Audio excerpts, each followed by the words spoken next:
본 소설은 등장하는 인물, 지명, 단체, 사건, 배경 등은 역사적 사실과 무관하며 창작에 의한 허구임을 알려드립니다. 콩쥐의 신발 잃어버린 진실. 제1장 콩쥐팥쥐의 옛 이야기.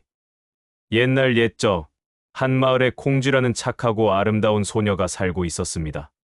콩쥐는 어릴 때 어머니를 여의고 아버지와 단둘이 살았는데 아버지가 새어머니를 들여온 후 그녀의 삶은 완전히 바뀌었습니다. 새어머니에게는 팥쥐라는 딸이 있었는데 새어머니는 자신의 친딸만 예뻐하고 콩쥐에게는 온갖 꾸준 일을 시켰습니다. 콩쥐야, 빨래하고 청소하고 밥해라. 콩쥐야, 물 길러 가고 나물 뜯어와라. 아버지마저 세상을 떠나자 콩쥐의 처지는 더욱 어려워졌습니다. 새어머니는 팥쥐에게는 좋은 옷을 해주고 맛있는 음식을 차려주었지만 콩쥐에게는 남은 음식과 헌 옷만 주었습니다.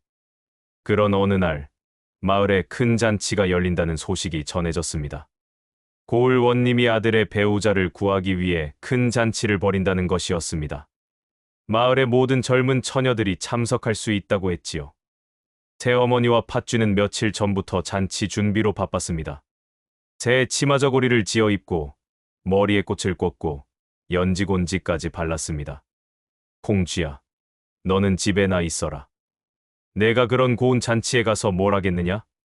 새어머니의 매정한 말에 콩쥐의 마음은 아팠지만 어쩔 수 없이 집에 남아야 했습니다. 새어머니와 팥쥐가 잔치에 간 후 콩쥐는 홀로 마당에 앉아 슬피 울었습니다. 어머니, 저도 다른 처녀들처럼 예쁜 옷을 입고 잔치에 가고 싶어요.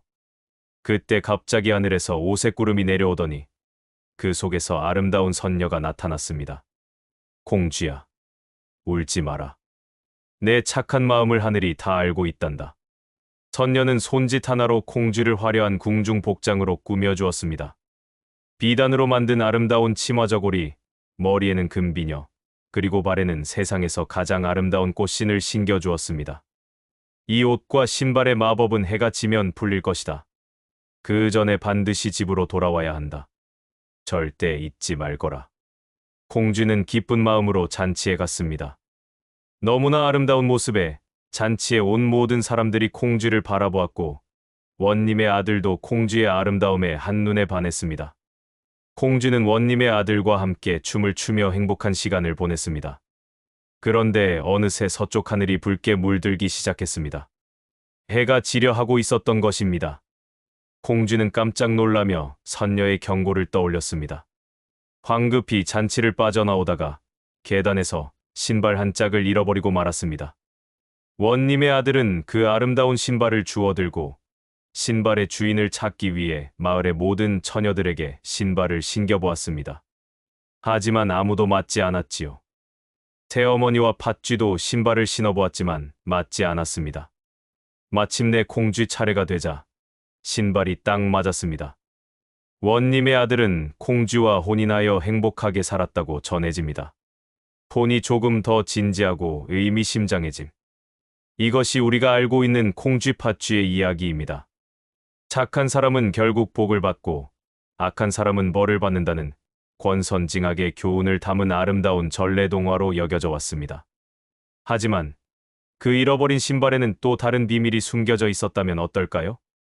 만약 이 이야기가 단순한 동화가 아니라 300년 전 실제로 일어난 비극적인 사건을 바탕으로 만들어진 이야기라면 말입니다.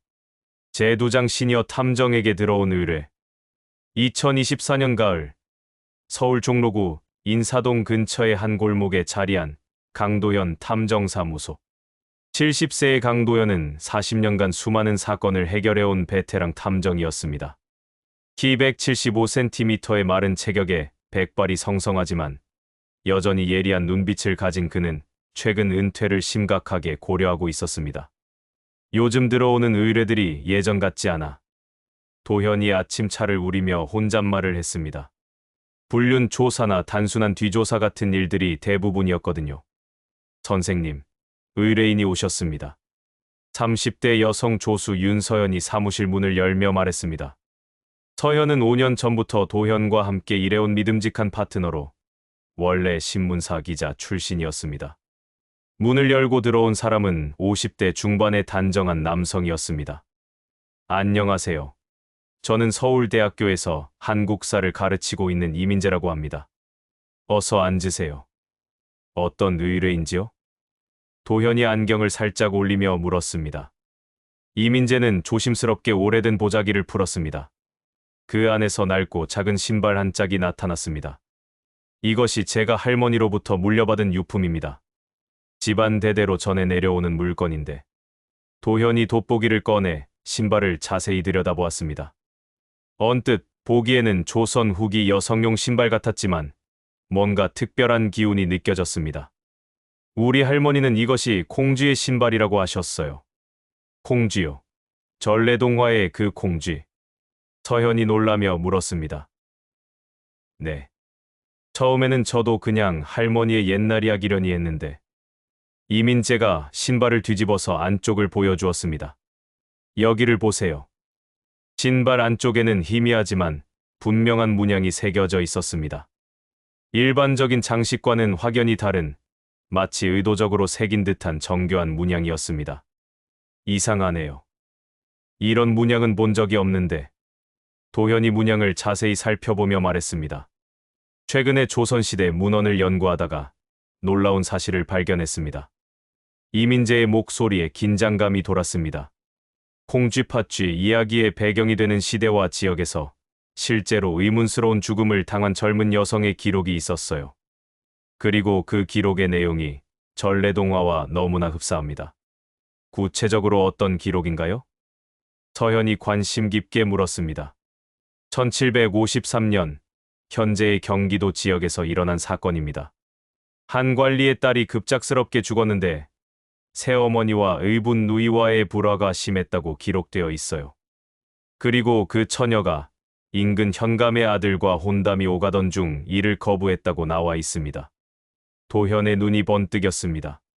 그렇다면 콩쥐팥쥐는 단순한 전래동화가 아니라 실제 사건을 은폐하기 위해 만들어진 이야기일 수도 있습니다. 도현은 40년 경력의 직감으로 이것이 보통의 의뢰가 아니라는 것을 느꼈습니다. 진실을 밝혀내신다면 얼마든지 지불하겠습니다. 좋습니다. 의뢰를 받겠습니다. 제3장 숨겨진 역사적 배경. 다음 날 도현과 서현은 국립중앙도서관 고서실에서 조선 후기 문헌들을 조사하고 있었습니다. 1753년 경기도 지역 기록을 찾았습니다. 서현이 마이크로필름을 들여다보며 말했습니다. 군지에 흥미로운 기록이 있어요. 정월보름, 군수 박철수의 딸 박씨가 급사하였다. 나이 18세였으며 평소 건강하던 중 갑자기 병들어 사흘 만에 세상을 떠났다. 급사라. 더 있어요. 민심이 흉흉하여 관에서 조사를 하였으나 뚜렷한 증거를 찾지 못하였다. 다만 죽기 전 그 딸이 새어머니 정씨와 의붓누이 박판님과의 불화가 심하였다고 전해진다. 도현의 눈이 번뜩였습니다. 새어머니, 의붓누이, 그리고 박판님이라는 이름까지. 여기 더 중요한 내용이 있어요. 또한 인근 현감 이대영의 아들과 혼담이 오가던 중이었으나 박씨가 이를 극구 거부하였다고 한다. 박씨는 죽기 전 자신이 아끼던 신발 한 짝을 꼭 쥐고 있었다고 전해진다. 신발을 쥐고. 서현이 다른 문헌을 찾아보았습니다. 여기 민간전 승집에는 이런 기록이 있어요. 박씨의 죽음 이후 마을 사람들 사이에서 이상한 이야기가 퍼지기 시작했다. 착한 소녀가 억울한 죽음을 당했지만 결국에는 하늘이 도와 행복해졌다는 이야기였다. 즉, 실제 비극적 사건이 시간이 지나면서 희망적인 전래동화로 변형된 거군요. 오후에 두 사람은 한국전통문화대학교의 김영호 교수를 만났습니다. 이 문양을 보여드리고 싶어서 왔습니다. 서현이 신발 사진을 보여주었습니다. 김 교수가 돋보기로 문양을 자세히 살펴본 후 놀란 표정을 지었습니다. 이건 일반적인 장식 문양이 아닙니다. 조선 후기에 존재했던 비밀결사 조직의 암호와 유사한 형태예요. 비밀결사 조직요? 네. 정의회라는 조직에서 사용했던 표식과 거의 일치합니다. 부정부패를 척결하고 억울한 죽음을 알리려던 지식인들의 비밀 모임이었죠. 그럼 이 신발 안에는 뭔가 더 중요한 증거가 숨겨져 있을 가능성이 높습니다. 그날 저녁 사무실에서 도현과 서현은 신발을 더욱 자세히 조사했습니다. 여기 뭔가 있어요. 현미경으로 관찰하던 서현이 외쳤습니다. 신발 안쪽 깊숙한 곳에서 작은 틈새가 발견되었습니다. 도현이 섬세한 핀셋으로 조심스럽게 틈새를 벌리자 아주 작은 금속편이 나왔습니다. 얇은 동판에 미세한 글자들이 새겨져 있었습니다. 이게 뭐지? 암호문 같은데. 내일 전문가에게 해독을 부탁해야겠어요. 제내장 미스터리한 사건 재현. 다음 날 아침, 고문서 해독 전문가 정만호 교수를 만나 금속편을 해독했습니다. 놀랍습니다. 이것은 일종의 고발문입니다. 정 교수가 번역본을 보여주며 말했습니다. 현감 이대영이 박군수의 딸을 독살했다. 이유는 혼담을 거부했기 때문이다. 새어머니 정 씨가 이에 가담했으며 독을 타는 일을 담당했다. 도현과 서현이 동시에 숨을 들이켰습니다. 계속해주세요. 박 씨는 죽기 전 진실을 알고 있었다. 그녀는 비밀리에 이 모든 것을 기록했으며 정의회의 도움으로 증거를 보관했다. 증거는 세 곳에 나누어 보관했다. 첫 번째는 이 신발, 두 번째는 우물과 느티나무 아래, 세 번째는 사당의 기둥 속이다. 세 곳에 나누어서. 그날 오후, 세 사람은 사건이 일어났던 경기도의 작은 마을로 향했습니다. 가는 길에 검은색 승용차가 계속 따라오는 것이 신경 쓰였습니다. 누군가 우리를 감시하고 있는 것 같아요. 서현이 걱정스럽게 말했습니다. 마을에 도착하여 이장을 만났습니다. 콩쥐팥쥐와 관련된 전설 들어보셨나요? 아, 그 이야기. 우리 마을 뒷산에 오래된 우물이 있어요.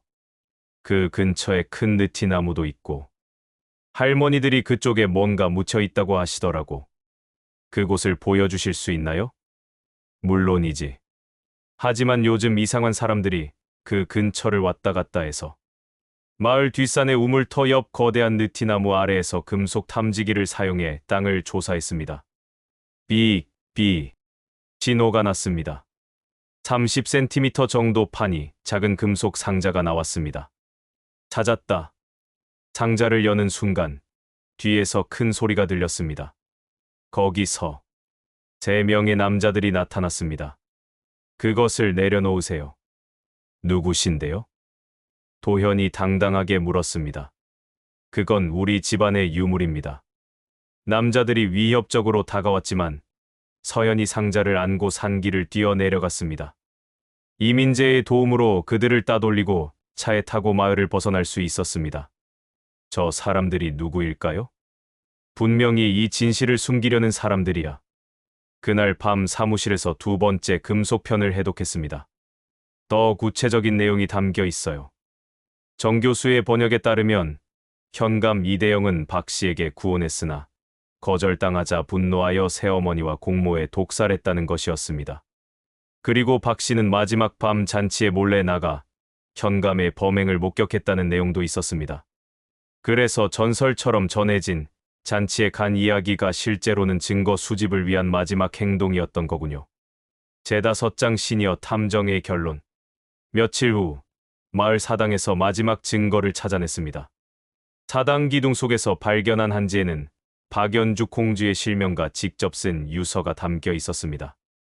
나 박연주는 억울한 죽음을 앞두고 이 글을 남긴다. 현감 이대영이 나에게 구원했으나 그의 악행을 알고 있기에 거절했다.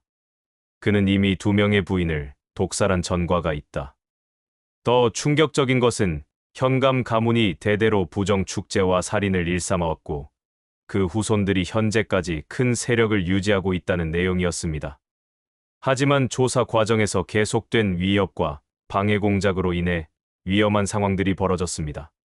심지어 조사 결과를 발표하려던 학술 발표회가 갑작스럽게 취소되기도 했습니다. 누군가 강력한 압력을 넣고 있어요. 서현의 기자 시절 인맥을 통해 결국 KBS 탐사보도팀에 제보하여 방송으로 진실을 공개할 수 있었습니다. 공주의 신발 마이너스 300년 만에 밝혀진 진실이라는 제목의 방송은 큰 반향을 일으켰지만 동시에 강력한 반발도 불러왔습니다. 방송 직후 그 마을 출신의 대기업 회장이 나서서 근거 없는 주장이라며 강하게 반박했습니다. 하지만 과학적 검증과 추가 증거 발견으로 진실성이 입증되었습니다. 일주일 후 도현의 사무실에서 마지막 정리가 이루어졌습니다. 드디어 진실을 발견했습니다. 도현이 이민재에게 말했습니다. 콩쥐팥쥐 이야기는 단순한 권선징악 이야기가 아니었습니다. 300년 전 실제로 일어난 억울한 죽음을 기리고 진실을 후세에 전하기 위해 만들어진 이야기였어요.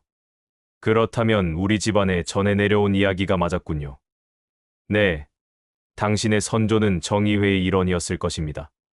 그리고 이 신발을 통해 진실을 후세에 전하려 했던 거죠. 며칠 후, 이 발견은 문화재청에 정식 신고되어 국가 기록물로 지정되었습니다. 콩쥐의 신발은 국립민속박물관에 전시되었고 전시 설명판에는 이렇게 쓰여 있었습니다. 이 신발은 조선 후기 억울한 죽음을 당한 한 여성을 기리기 위해 만들어진 전래동화의 실제 증거물입니다. 우리 조상들이 어떻게 역사의 진실을 후세에 전하려 했는지 보여주는 귀중한 유물입니다. 학계에서는 이번 발견이 전래동화와 역사적 사실의 관계에 대한 새로운 관점을 제시했다. 여 높이 평가했습니다. 전래동화가 단순한 교훈담이 아니라 역사적 기록의 또 다른 형태일 수 있다는 가능성을 보여준 것입니다. 그날 저녁, 도현은 혼자 사무실에 남아 창밖을 바라보며 생각에 잠겼습니다. 사람들은 콩쥐팥쥐를 권선징악의 이야기라고 했지만 그 속에는 더 깊은 진실이 있었구나. 도현이 혼잣말을 했습니다. 전래동화란 결국 누군가의 눈물 위에 쓰인 역사일지도 모르겠어. 300년의 세월이 흘렀지만 진실은 결국 밝혀졌습니다. 박연주라는 한 소녀의 억울한 죽음은 더 이상 동화 속 이야기가 아니라 역사적 사실로 기록되었습니다. 도현은 은퇴를 미루기로 결심했습니다. 아직도 밝혀져야 할 진실들이 너무 많았기 때문입니다. 그리고 서연은 흥부놀부 이야기와 관련된 새로운 의뢰가 들어왔다며 웃고 있었습니다. 창밖으로 서울의 야경이 반짝이고 있었습니다. 콩쥐는 이제 억울한 소녀가 아니라 정의와 진실의 상징으로 영원히 기억될 것입니다. 에필로그 6개월 후 박연주의 이야기는 여러 매체를 통해 널리 알려졌습니다. 전래동화에 대한 새로운 연구 분야가 생겨났고 다른 전래동화들에서도 숨겨진 역사적 사실들을 찾으려는 시도들이 이어졌습니다. 그 마을에는 박연주를 기리는 작은 기념관이 세워졌고 매년 그녀를 추모하는 행사가 열리고 있습니다. 콩쥐는 더 이상 동화 속 인물이 아니라 진실을 위해 목숨을 바친 실존 인물로 기억되고 있습니다. 강도현 탐정은 여전히 현역에서 활동하며 역사 속에 숨겨진 진실들을 찾아내는 일에 전념하고 있습니다. 그에게는 이제 새로운 사명이 생겼습니다. 잊혀진 이들의 목소리에 귀를 기울이고 그들의 이야기를 세상에 알리는 것입니다. 진실은 비록 시간이 오래 걸릴지라도 결국 밝혀진다는 것을 콩쥐의 신발이 우리에게 가르쳐준 소중한 교훈이었습니다.